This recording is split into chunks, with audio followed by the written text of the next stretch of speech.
A man born to change the destiny of a nation, a power beyond human limits, a sacred vow betrayed. This is not just a story of strength, it is a tragedy of unchecked desires. Get ready. The life of Samson will grip you from beginning to end. Our story begins under skies heavy with despair. For 40 long years, the shadow of the Philistines stretched across the land of Israel. They oppressed its people, bringing suffering year after year. But hope always shines in the hearts of the oppressed. In the town of Zorah, nestled within the territory of the tribe of Dan, lived a man named Manoah. He and his wife shared a private sadness that reflected the plight of the country. Their home was silent, and the sadness was all the more overwhelming when his wife became infertile and unable to bear children. Then, one day, the ordinary shattered. A divine messenger, the angel of the Lord himself, appeared before Manoah's wife. The air thrummed with holy presence as he spoke words that defied her reality. "You are barren and childless," he declared, "but you are going to conceive and give birth to a son." The promise hung in the air, breathtaking and miraculous, but it came with sacred stipulations, a vow for the child's life. "See to it," the angel commanded, "that you drink no wine or fermented drink, and eat nothing ritually unclean. You will conceive and bear a son whose head must never be touched by a razor, for the boy is to be a Nazirite, dedicated to God from the womb." And then, the stunning purpose, he will begin the deliverance of Israel from the hands of the Philistines. Overwhelmed with awe and excitement, the woman ran to Manoah, recounting the incredible encounter. Faithful yet seeking wisdom, Manoah prayed earnestly, imploring God to send the heavenly visitor again. "Teach us," he pleaded, "what we are to do for the boy who is to be born." God heard his servant's prayer. The angel returned, confirming the message and reiterating the solemn instructions for the mother-to-be. In time, the divine promise was fulfilled. Manoah's wife gave birth to a son, and they named him Samson. As the boy grew, the blessing of the Lord was clearly upon him. And soon, in the fields of Mahanadan, between his hometown of Zorah and Eshtaol, the first stirrings of incredible power began to move within him. As Samson matured, the raw power stirring within him yearned for expression. Driven by impulses not yet fully understood, he journeyed down to Timnah, a Philistine town. There, his eyes fell upon a woman whose beauty captivated him instantly. He returned home, his mind made up, declaring to his bewildered parents, "I have seen a Philistine woman in Timnah. Now get her for me as my wife." Dismay shadowed their faces. "Isn't there a suitable woman among our own relatives, among all the daughters of Israel?" they pleaded. "Must you go to the Philistines, our oppressors, to find a wife?" But Samson, headstrong and resolute, brushed aside their concerns. "Get her for me," he insisted, a fire in his eyes. "She's the right one for me." Little did his parents know, this seemingly reckless desire was woven into a divine strategy from the Lord, seeking an opportunity to challenge the Philistine dominion. So, Samson set out again towards Timnah. The path wound through vineyards and dense thickets. Suddenly, the still air was ripped apart by a terrifying roar. A lion, muscles coiled, teeth bared, burst from the foliage, charging directly at him. In that instant of mortal danger, something extraordinary happened. The Spirit of the Lord surged upon Samson, an electrifying wave of power unlike anything known to man. Gone was fear. In its place was primal, divine strength. With his bare hands, Samson met the lion's fury. He seized the beast, and with an effortless, brutal grace, tore it apart as easily as one might tear a young goat. The predator lay broken, a testament to the incredible force now residing in Israel's chosen champion. Yet, sensing the sacredness and perhaps the danger of this power, he told no one, not even his father or mother, of the astonishing deed. Later, returning along the same path for the wedding festivities, curiosity drew him aside to the lion's carcass, bleached now by the sun. He found it buzzing, A swarm of bees had made their hive within the ribcage, dripping with golden honey. Samson reached in, scooped out the rich sweetness with his hands, and ate it as he walked. Rejoining his parents, he shared the bounty, but again, kept the strange origin a secret. The wedding feast in Timnah was a boisterous affair, lasting 7 days. Surrounded by 30 Philistine companions assigned to him, Samson felt a challenge rising. "Let me tell you a riddle," he announced, a glint in his eye. "If you can solve it within the 7 days of the feast, I will give each of you 30 fine linen garments and 30 sets of festive clothes. But if you fail, you must give me the same." Intrigued, they urged him on. "Tell us your riddle." He leaned in. "Out of the eater came something to eat. Out of the strong came something sweet." For 3 days, the Philistines wrestled with the paradox, their pride stinging. By the 4th day, frustration turned sinister. They cornered Samson's new wife, their voices laced with menace. "Coax your husband into explaining the riddle," they hissed, "or we will burn you and your father's household to the ground. Did you invite us here just to rob us?" Terrified, the woman turned on Samson, dissolving into tears. "You hate me. You don't love me," she sobbed. "You've given my people a riddle, but you won't even tell me the answer." Samson retorted, "I haven't even told my own father or mother. Why should I tell you?" But her tears and accusations wore him down relentlessly throughout the remaining days of the feast.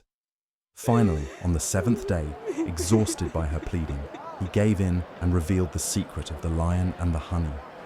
She immediately ran and told her countrymen. Just before sunset, as the deadline loomed, the Philistines approached Samson, smirking. "What is sweeter than honey?" they declared. "What is stronger than a lion?" Samson looked at them, his face hardening with the sting of betrayal.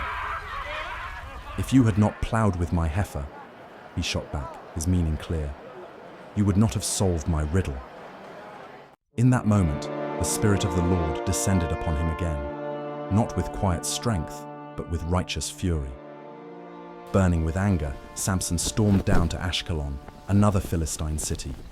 He fell upon 30 of their men, striking them down with raw power, stripped them of their garments, and hurled the spoils at the feet of those who had solved the riddle through treachery. His rage unspent, he turned his back on the feast, on his new wife, and returned to his father's house. The woman he had desired, the catalyst for this eruption of conflict, was promptly given by her father to one of Samson's Philistine companions. The first blow against the oppressors had been struck, fueled by betrayal and divine might. Time passed, and the heat of Samson's initial fury cooled slightly. During the wheat harvest, perhaps seeking reconciliation or reclaiming what he felt was his, he went back to Timnah, carrying a young goat as a traditional gift for his wife. "I'm going to my wife's room," he announced upon arrival. But her father blocked the doorway, his face etched with fear and finality. "I was certain you hated her," he stammered. "So I gave her to your companion, the one who attended you at the feast. Look, isn't her younger sister more beautiful? Take her instead."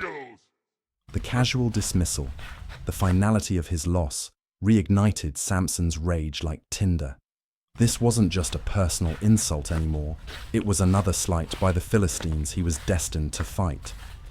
"This time," Samson declared, his voice dangerously low, "I have a right to get even with the Philistines.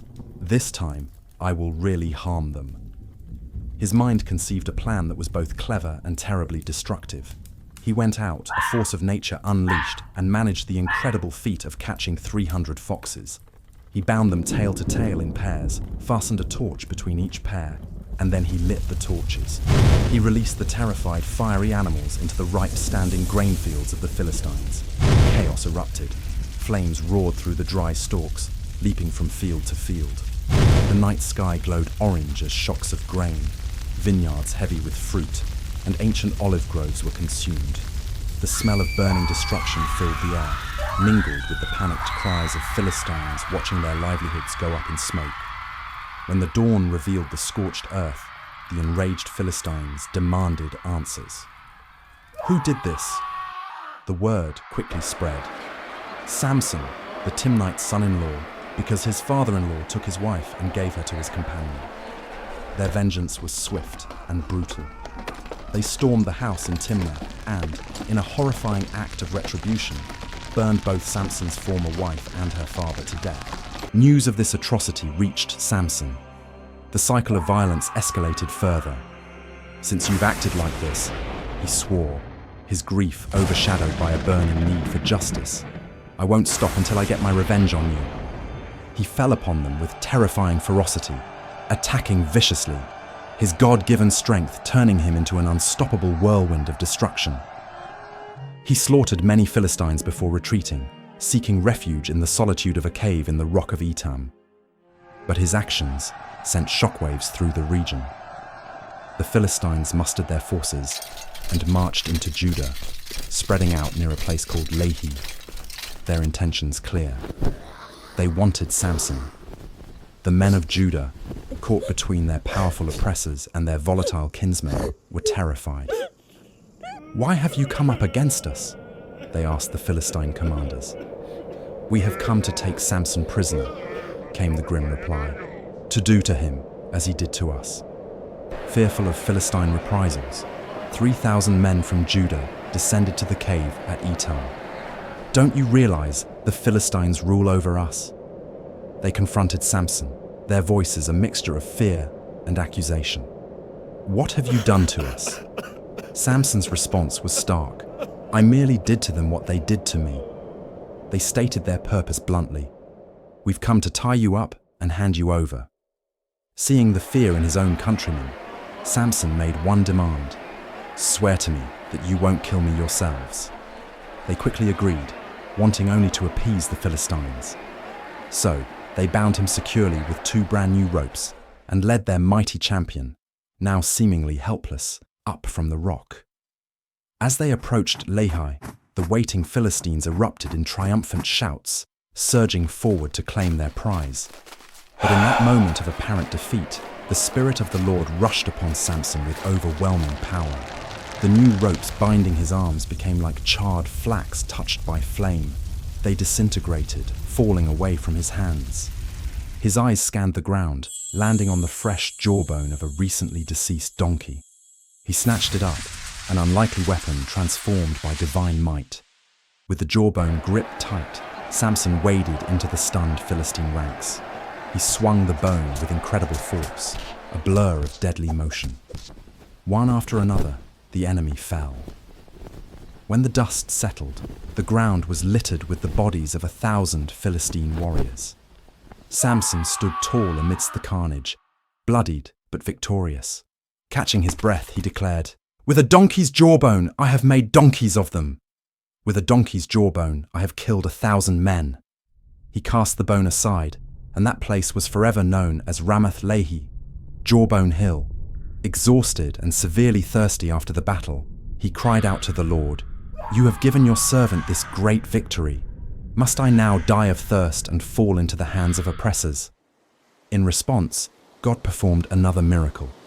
He opened up a hollow place in the rock at Lehi, and cool water gushed forth. Samson drank deeply, his strength returned, his spirit revived. The spring became known as En-Hakkore, the spring of the caller, a lasting testament to God's provision. From a promised child to a warrior who struck down 1,000, Samson now stood at the height of his power. But the greatest storms of his life were yet to come. Join us tomorrow for part 2, Love, Betrayal, and the Price of Power.